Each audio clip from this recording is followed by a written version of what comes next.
मार्गावरील निळमाती घाटात पुरुष जातीचे अर्भक सापडले आहे।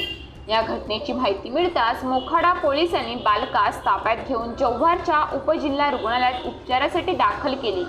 या बाळाची प्रकृती ठीक असून अज्ञात विरोधात मोखाडा पोलीस ठाण्यात गुन्हा दाखल केल्याची माहिती सहाय्यक पोलीस निरीक्षक प्रदीप गीते यांनी दिली आहे। मोखाडा पोलिसांनी दिलेल्या माहितीनुसार मोखाडा त्र्यंबकेश्वर या राष्ट्रीय महामार्गावर निळमाती घाटा रस्त्याच्या कडेला एक लाल व पांढरे पट्टे असलेल्या कपड्यामध्ये गुंडाळलेल्या स्थितीत एक पुरुष जातीचे बालक अंदाजे 2 दिवसाचे असल्याची माहिती मिळाली।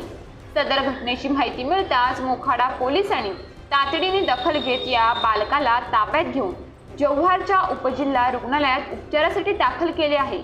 या नवजात बालक आढळल्याने परिसरात एकच खळबळ उडाली आहे।